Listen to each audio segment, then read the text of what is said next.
quiero empezar por felicitar y reconocer no solamente a los presidentes de las Comisiones Unidas por la sensibilidad que tuvieron para modificar de manera sustancial la iniciativa, también a los promoventes que aceptaron, porque esa es una realidad, la alerta que distintas organizaciones, colectivos en materia de derechos humanos advirtieron sobre algunos de los efectos y consecuencias del proyecto original. Esto es importante decirlo porque lo que ahora estamos discutiendo, lo que ahora estamos debatiendo, no tiene nada que ver con lo que muchos de los aquí presentes han expresado. Al menos muchas de sus valoraciones, de sus calificaciones, de sus riesgos o preocupaciones han desaparecido. Porque lo que hoy estamos discutiendo y vamos a votar es un dictamen que presenta una iniciativa prácticamente modificada, sustancialmente modificada. ¿Cuáles son las modificaciones? Y esto es importante advertirlo. La iniciativa original proponía una modificación adicional al artículo 1 de la Constitución, al 103 de la Constitución. Proponía una nueva redacción del 105 y 107. Proponía 5 transitorios. El dictamen que hoy estamos discutiendo y votando se concreta en 2 artículos de la Constitución, en el 105, en el 107. Y de 5 transitorios pasamos solo a 2 transitorios. Muchas de las cosas que aquí se han dicho son falacias, no están contenidas en el dictamen.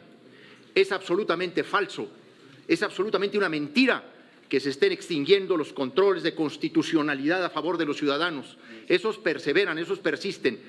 El instrumento de amparo como el principal instrumento de defensa de los derechos ciudadanos frente a decisiones de la autoridad, la acción de inconstitucionalidad y la controversia constitucional frente a normas generales. Mantienen la característica que la tesis de jurisprudencia en México ha mantenido hasta ahora. Son instrumentos de control constitucional concentrado. Permanecen incluso los controles de constitucionalidad difusa en otro tipo de autoridades frente a normas generales que afectan la Constitución. Nunca, jamás en la historia del constitucionalismo en México, jamás en una tesis jurisprudencial se ha aceptado que mediante estos instrumentos se invaliden, se censuren, se corrijan o se modifiquen decisiones del poder reformador de la Constitución. Eso es una absoluta falacia. Este dictamen lo que hace es reforzar una realidad que estamos viviendo y de la cual no se han querido hacer cargo distintos sectores, entre ellos el PRIAN.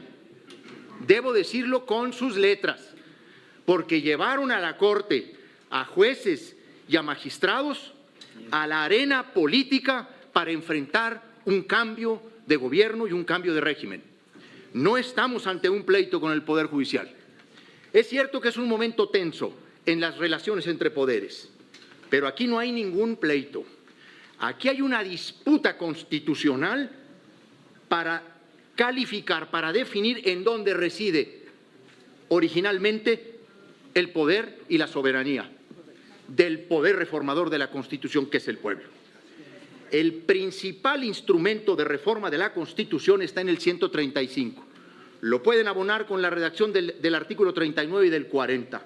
Solo hay un mecanismo reformador de la Constitución, el 135. Si todos los elementos se cumplen, absolutamente todos, las reformas son válidas, dice la propia Constitución. Lo que pasa es que se ha entrado en una falacia y en una discusión. Un poder judicial que primero desdeñó el debate sobre su propia reforma. Luego, ante los resultados electorales contundentes que efectivamente los tienen en la lona, resistió y ha querido resistir la reforma judicial. Pero ahora la pretende burlar, ahora la pretende impedir, ahora la pretende detener. La reforma corrige las preocupaciones que ayer se expresaron, pero hoy ratifica que el poder reformador de la Constitución es inimpugnable. Esa es la tesis jurisprudencial hasta ahora.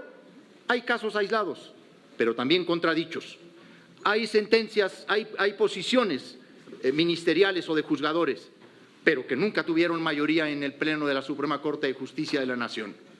Yo me congratulo de que el dictamen recogiera las preocupaciones, porque no necesitamos afectar el sistema de los derechos humanos en su conjunto para hacer avanzar la reforma judicial.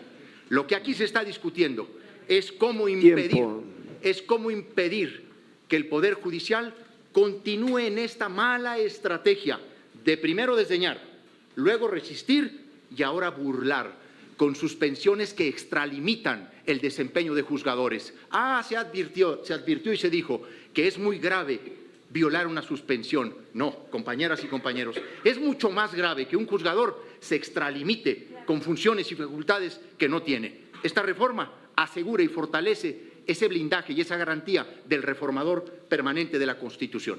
Muchas gracias. Gracias, senador Corral.